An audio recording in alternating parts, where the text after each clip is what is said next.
Hey. Hey, Obi, how's it going? I'm good, Clarissa. How are you? Good, good. Thank you for Good? having me. No, thanks for actually, being on the show. I know it took a while for us to really get this off the ground, but I'm glad we're finally here. Nice. Yeah, me too. Yeah, yeah. So I see some people coming in. Yeah. Studio the Maxi, hey, Afua, thanks for joining. Bronx 8 Baby, thanks for joining. Hi, thank you. Ellen is here. Um, Vinividi VC, I know who that is. Thank you all for joining in. And white people are joining in. And before we get to the main focus of, tonight's interview, I want you to tell us a little bit about yourself.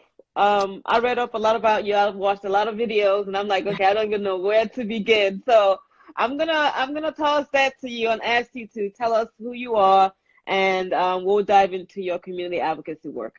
Yeah, so a little bit about me. I grew up, I'm proud to say I grew up in the Bronx all of my life. I was actually born in East Harlem in the Barrio, but I grew up Okay. in the South Bronx. This is the heart. This is my heart. I love this town. I'm actually trying to straighten my camera. Sorry, guys. But It's all right. grew up in the South Bronx. I love the South Bronx. I do a couple things. My main job is working with Dream as a manager of community and government affairs. And then everything else with fitness and community advocacy Right. that I do in the community. But yeah, that's me in a nutshell. Fitness, advocacy, and youth. That's pretty much me in a nutshell. But we could dive deeper into that. Right, right. And I see people coming in. I see Ian. Ian is here. Ian actually introduced both of us. Yes. Hey, Ian. Hey, hi Bookie. Hi everybody that is on the line watching as well. Thank you for joining in. Taking time out from your busy schedule on a Friday night to join in. This is the News with Obi, where we try to discuss everything that happens in politics, the news and what the news might not cover, but most importantly, to promote and talk about people doing great work in the community. So let's dive into your community advocacy work. Again, like I said, I read so much about you. How did you get inspired to get into working with the community or be an advocate for the community? I think the advocacy started at a really young age for me. I started to get involved when I was in school, and it started amongst friends, like always being the one to like mediate arguments or fights or stop a bully from bullying someone. I realized I always had the ability to bring people together. And as I grew into an adult, one of the issues that was really plaguing our community in the South Bronx, I grew up in Patterson Houses. One of the biggest issues we had was gun violence. And growing up, I consistently lost friends, classmates, people who were pillars of the community, the gun violence, people who I looked up to. And so I started to think in 2011, I said, like, we got to do something about this. And it was the first time I realized or I recognized that power that I had as an individual, to bring people together. And I went from there to creating this program called Yothatzpeace, where we talk to young people, we come together, we play basketball, but the main point of that is getting our young people together to really talk about the importance of unity and nonviolence. So it started there, and then it grew into just really recognizing like the injustices of what's going on, right? Digging deeper into the reason why there's gun violence in urban communities. So I just started going crazy with the advocacy, right? Like this got to get better. And if we bring people together and unite, then we can make it happen. But that's really how it got started. And then, the NYCHA stuff came along because I grew up in public housing. So that's the place that's really dear to me. Those are where most of my friends came, tight relationships, my friendships are 20 years and better. It's where I went to school. It's where the people looked out for me. So it's like almost, I feel like it's an obligation for me to look out for the people, the next generation coming up, who are just trying to make it. Like, So I'm sure during this time when you first started your advocacy work about gun violence in the community, you most likely faced some kind of pushback. What kind of pushback did you face when you first started? I think, and it's something that you continue to face is that people are always saying like, you're really, this is a waste of time. Nothing is going to change. And it's not really, the pushback is more battling the mindset. It's like, how do you get people to change that mindset of, I don't know why you're wasting your time. Why do you care? You know, I'm just going to live my life and do what I can for me and mine. You know, so it's changing that mindset. I would say that's the hardest challenge that I've come across. Is like, how do we change people's mindsets? And for people watching, wanting to get into community advocacy, because I think we all can learn a lot from your work, your resilience when it comes to advocating for the community. What advice would you give people watching wanting to get into this type of work? Oh yeah, I would say, you know, if there's an issue in your community, what is that issue? And think about who are the people, what are the organizations that are doing the work already, you know, that are focusing on that issue. Get involved with that organization, learn the ins and outs of how they're doing it, get people together who are all, you know, who are also passionate about your same issue. So you can begin to gain the power. You know, I think the biggest thing we have to do is kind of organize our people so that we can connect them to power. And I was just telling a friend, you know, sometimes we blame the elected officials all the time, and we give them all this power. Right. And it's like, no, the power is really within ourselves as people. We gotta stop blaming them because they don't have all the power. Yeah, right? So we voted them in, so yeah. It's us. It's saying, you know what, I'm gonna get 50 people from my building to come with me, and then we'll see what solutions we can do, and then we'll bring everybody along. But identify the issue, find out who else is focusing on these issues, join forces with them, and really execute. You know, we're in a time where we have to really dive into like trying to get solutions. Like, I think we're past this part of like the blame game. We can't keep blaming each other and really giving up on each other. We got to bring each other together and just execute our solutions. Right. I am going to dive into a little bit about the fitness aspect of what you do. I was watching a video of yours, and on that video, you talked about how the South Bronx is on the bottom of the totem pole when it comes to health and fitness. Talk to us a little bit about that and how you've been able to increase awareness to health and fitness.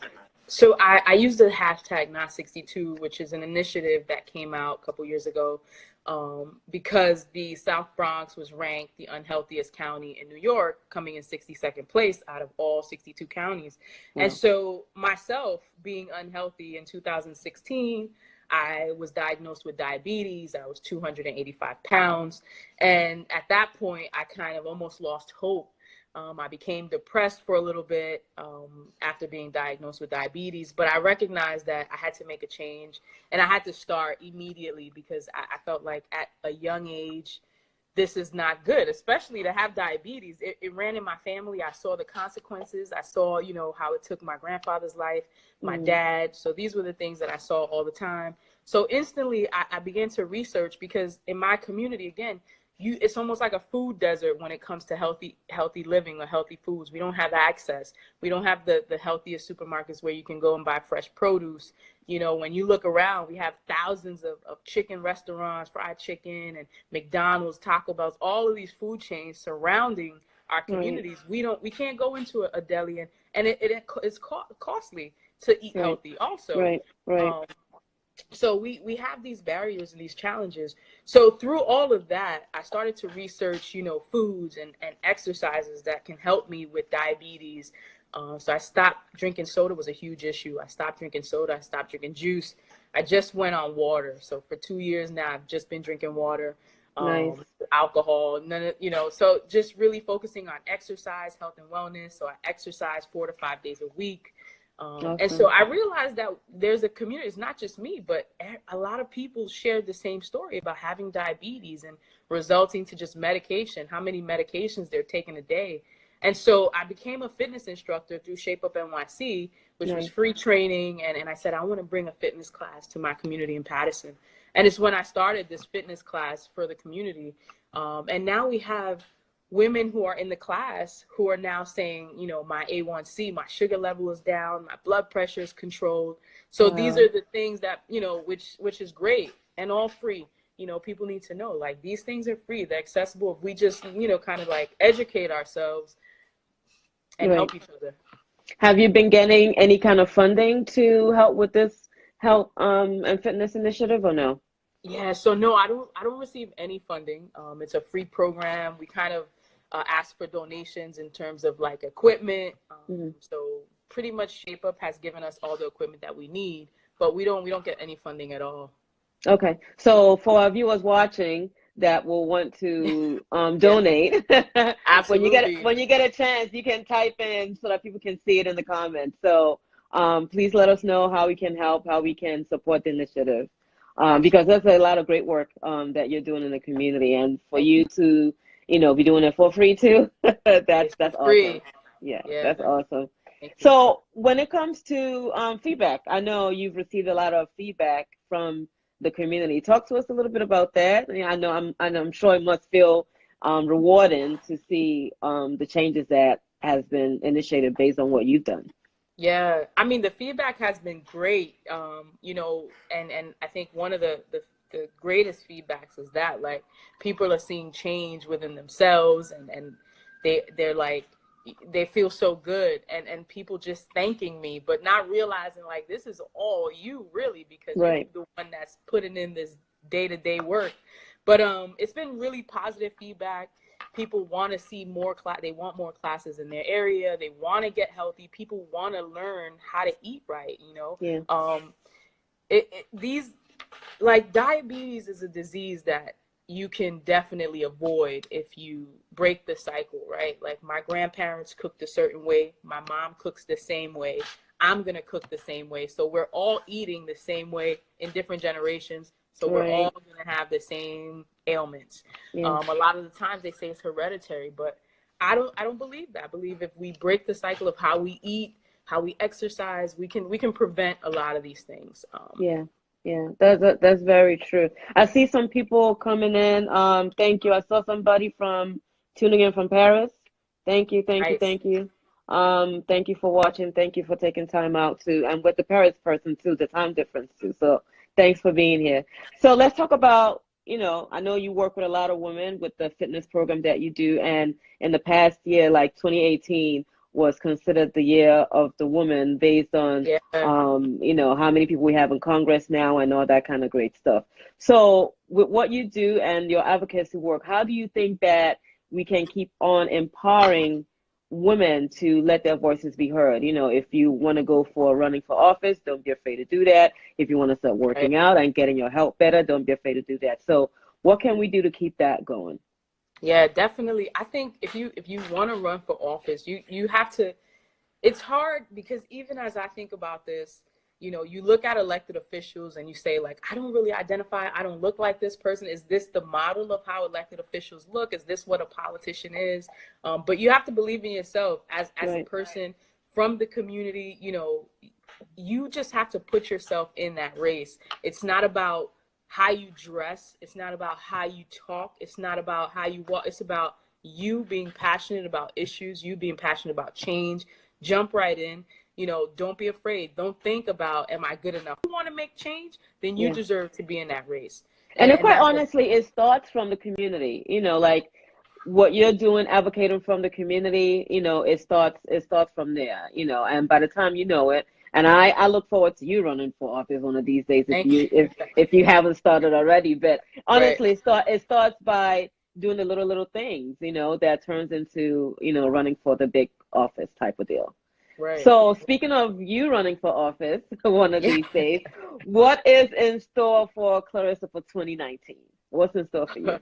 What should we For expect? 2019, I won't be running for office for 2019. Okay, Um, fair enough. I am building my mindset and my mentality, and trying to, because politics is ugly, and that's Yeah, one of the things that I learned. Politics can be an ugly thing, um, and when you really care and you're really passionate about something, there's always, like, I was looking at Ocasio and how they try to mm, distract you with like her right. college video or high school. I I'm like, are know, you I kidding know. me? Like, when you see those things, you're like, people will bash you until the end. And so those are the things that, but you can't let that discourage me. But for 2019, you know, it's really about focusing on health and wellness. I'm going to go hard with that, starting my brand, C-Scope. My goal is to make sure that I stay as true to my community as possible. So I don't look to charge any of the community. I think fitness and health and wellness should be accessible to everyone. So this is definitely going to be the year of health and wellness. And also, you know, trying to identify these injustices and executing on them, you know, especially with NYCHA. It's been like mind-boggling how, you know, just disconnected the federal government is with NYCHA. And And for those that don't know what NYCHA is, can you talk to us a little bit about that? Yeah, so NYCHA is our public housing here in New York City. There are almost 500,000, or at least more than 500,000 people living in public housing in New York City, all in NYCHA. And so right now, they are living in substandard conditions, like people who haven't had repairs done in years, people who are living with floods and leaks and lead and mold in their apartments, no heat, no hot water, gas. Like, these are things that are happening on a day-to-day. Just yesterday, one of the developments lost heat for 9 hours, so they were cold. You know, and these are senior citizens who live there. You got children who live there. If you walk around the NYCHA developments, you'll see garbage everywhere. So these are environmental injustices that are really taking a toll on our community. And it's because we're a community of color. It's because we're you know, a poor community, and we got to unite and fight against this.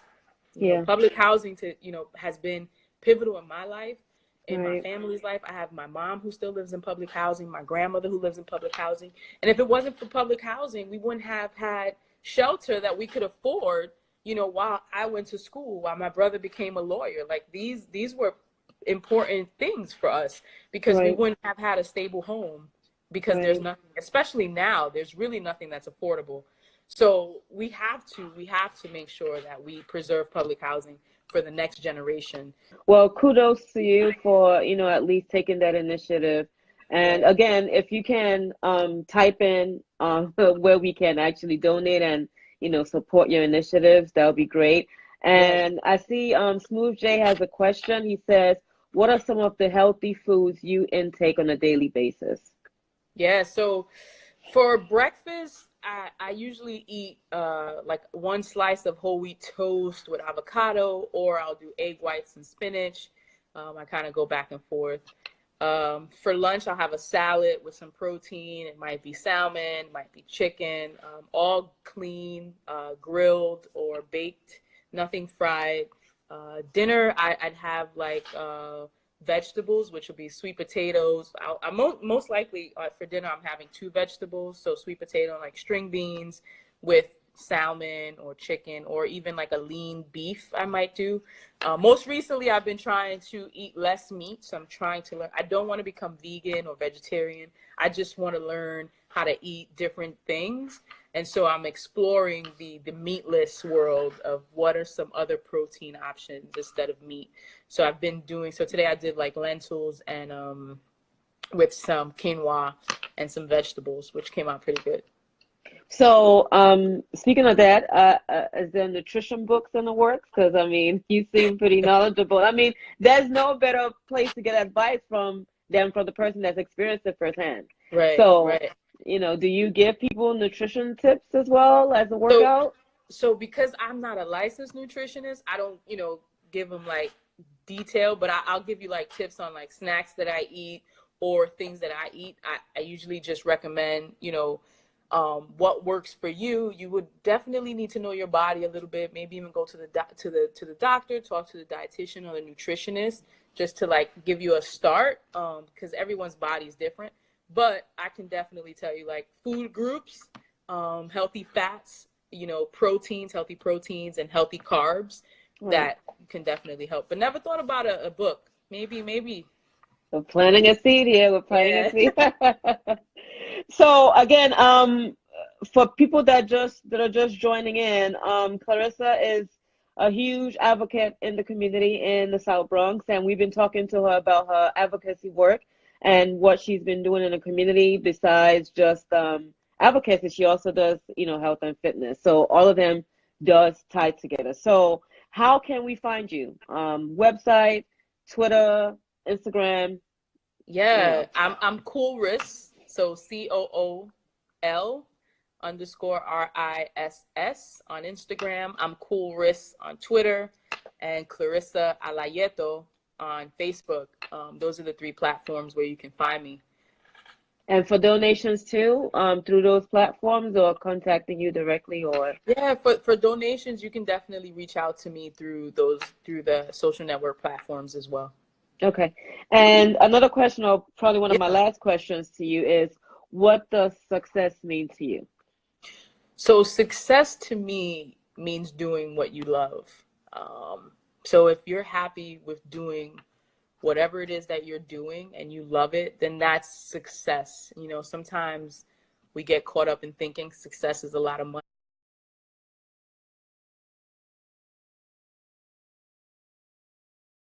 Success is a different level position at work. Success is, but success really is, am I happy where I am? And if I am, then that's enough, right? Knowing that this where I am is enough because this right here is where I'm happy.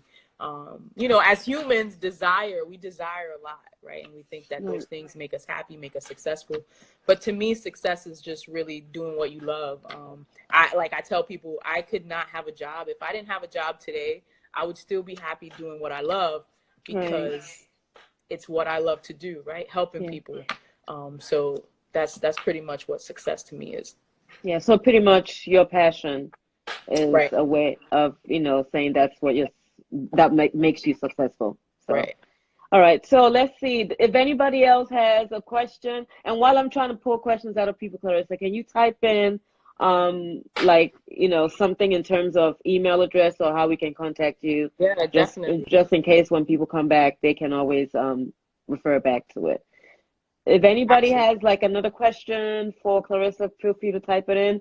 I see Teron is here. I saw Vivian. I believe Vivian is in Paris as well.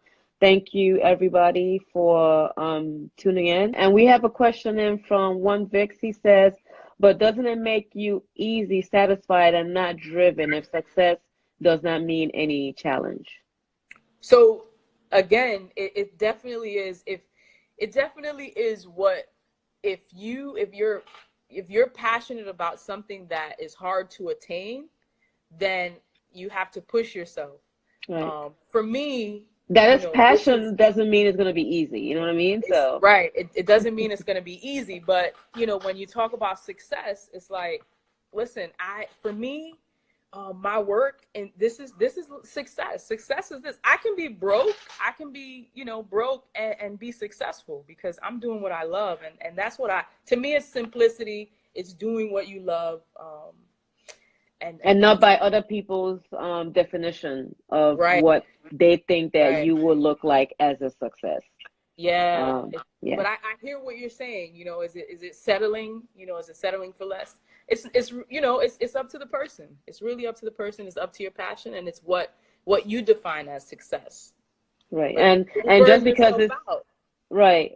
And I also believe that just because it's your passion doesn't mean that it's going to get handed to you easily. It actually means that you will work twice as hard, but because it's your passion, you would do it without even getting paid. Right. I'm a strong believer of living in the now. We don't know what tomorrow's going to bring. We don't know if tomorrow is coming. And so if we really stress ourselves over becoming something in 10 years and we're stressed out today, then we're not living like our best, right? Mm-hmm. It's like I tell people also in terms of losing weight and getting healthy. I'm not trying to be healthy because I want to live longer. I want to be healthy because I want to feel good today. I don't know how I'm going to feel tomorrow. I might not be here, but what I can tell you is today I exercised, I ate well, and I feel good. So it's really about the now. It's really about today. And you can't really work so hard for tomorrow that's not really promised. Right. And what a way to end the show. That's like a good way to transition to, end the show. So I want to thank you so much for everything that you're doing in the community. I'll definitely like to stay in touch so we can do more work together. Thank you to everyone who tuned in. And of course, say hi to your grandmother for me. I was watching that video. She's so cute. I will. Thank you so much, Obi. Thank you for having me. Thank you. Thank you, everyone, for tuning in. And this will be posted on YouTube in the next few days. It will live on YouTube, and I'll post a little snippet of it on my Instagram page as well. Awesome. All right. Thanks, Thank you, Obi. everyone. Have a great Thanks, weekend. everyone.